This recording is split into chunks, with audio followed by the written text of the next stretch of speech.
or somebody important that the audience knows, when they make that introduction, they hand all that authority to you and say, this is someone that I trust. And when you speak, you have them in your hand and you can talk to them. And that's a really important thing to remember. And that's an important responsibility to remember. It's why you need to practice. It's why you need to get better, because that then can transition to book sales. They want to go deeper. Obviously, you're not just reading from your book. Chapter 7, the way that it was. No, perform it. Give me some of those great stories. And then if folks want to go deeper, that's what a book is absolutely for, to get a deeper dive into your content when you set it up as a speaker. I agree. And I actually also believe that the book is just the first step. And the second step is speaking about it and digging deeper for sure. I will be honest, I have some authors that, are actually terrified of speaking and have said, that's not really for me. And of course, we understand, we respect that. But by and large, I think, that first step of revealing, just like this show is, what no one knows, revealing what no one knows in the pages of a book, then having it, edited and looked at by total strangers and then having it published, is that first step. And I do believe that second step is speaking about it and talking about it and getting the word out and digging deeper for sure. So yeah, I'm tracking with you. Our team is definitely tracking with you. So I want to ask you this, with you also being a published author, 5 books, crazy, great amount of books. It's a disease, right? Isn't it kind of a disease once you do the second and third, right? Yeah, you definitely want to do more. And I think it gets a little bit easier for sure, but it's still a lot of work. Writing a book, it's fun. It's very rewarding. And by fun, I don't mean like it's like having a party fun, but I mean, when you're done with it, you have something you can be proud of, that you can, enjoy, that you can share. And it certainly is a sense of pride that you can do. So definitely infectious. It is. And we say, always that we tell our authors, it's always that getting to first draft, right? And then we say it is more fun after you get to first draft, because editing is much more easier than providing the content and the head down, we call it butt and chair, writing. So you're right, but it's definitely rewarding. And I think it's definitely a disease.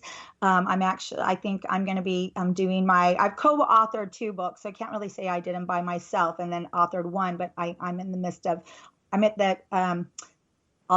here's my reveal. So I wrote my table of contents and my map outline this weekend for my next book. So yeah, I got to dig in. I know. So my question though about your books is, since you've revealed so much and since you are the president of the world, like I said, just kidding, it's president of the National Speakers Association of Florida, sorry.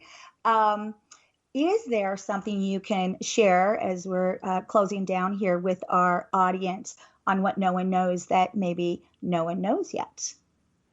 Oh boy. Yeah, there's probably lots of stuff that people don't know about me, but professionally, one of the interesting things about me is I actually had my first speech that I got zeros on. I was so bad. They changed from doing a keynote, which would have been a 45-minute program, into a 3-hour training the morning of the program.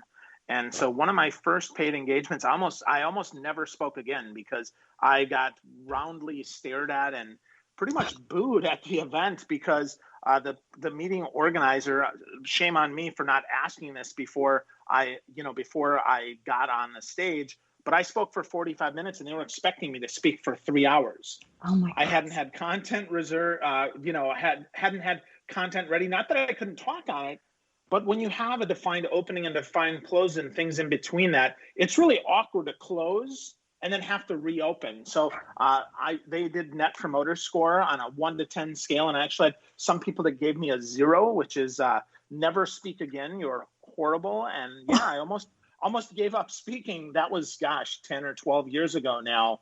And thankfully, I have obviously had some better experiences since then, but that absolutely scarred me. And I don't share that much, but for those that are scared of being on stage or, nervous about that, that's natural. You will get nervous, but the great news is you will get better. And I certainly got a lot better I'm no longer nervous at all to get on stage. I'm not nervous to do podcast interviews or anything like that. I get anxious, right? I get that great energy right before I go on stage, that big rush, but I really lean into that, and I own that, and I use that to center me and to really then propel my emotion through my speech. But yeah, I had a really bad experience, one of my first or second times that I ever got paid to speak.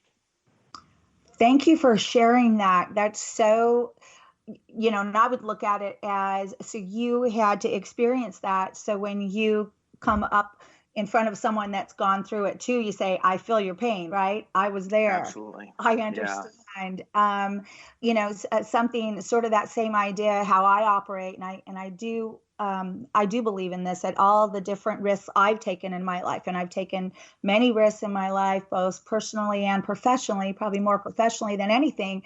But I'm constantly saying to myself and assessing, what is the worst case? What is the worst case of this? So it is that idea too. So you step out on stage, you do your best, you get a 0, are you going to bleed to death? No. Are you going to go to the ER? No. Hopefully, you're going to get back up. It's sort of that way, if you share, from what you've been through and some of the hard times, to other people, to just inspire them to take a risk and try. And you got to start somewhere. Yep. So I love that. Boy, all zeros. Well, that could be a really great book for you, Phil. Maybe that's number 6. Just kidding. And of course, you have to go with Now Publishing this time. Just kidding. There you go. All right. So yeah, we're wrapping down. I definitely want to give you an opportunity to let people know how they can connect with you. I mean, I've shared with you that I do watch your podcasts on LinkedIn. I really enjoy the guests that you bring on. And I really do look at you, as you were talking about, our authors need to demonstrate themselves as a thought leader. You're definitely a thought leader, Phil. And I appreciate knowing you for the few years that I've known you. And I want to let you please tell our listeners how they can connect with you and listen to all that you have to say. Sure. Well, really the easiest way would be to go to LinkedIn and just find me there. If you can spell Gerbyshak, you can find me. It's Gerbyshak, really simple. You can find me there. I do interview a lot of thought leaders. I've interviewed Lisa. I've interviewed a lot of folks, and I recommend that you check that out.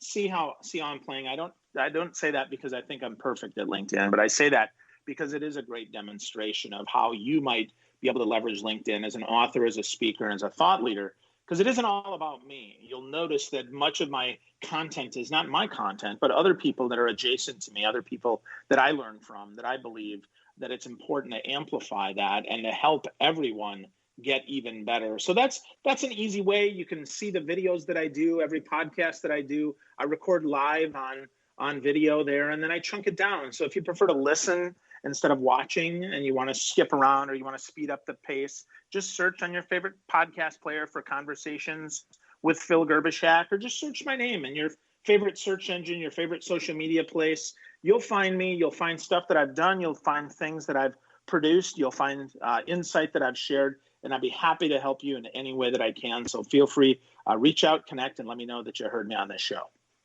Thank you, Phil. Let's spell your last name one more time. Gerby, like baseball, Yshak. So I highly recommend you connect and listen to what Phil shares with all of us. And I want to thank all of the listeners. We will make sure that our industry expert for authors will run every month on the same week for our What No One Knows podcast. So I hope you found this enjoyable and insightful, and thank you for listening.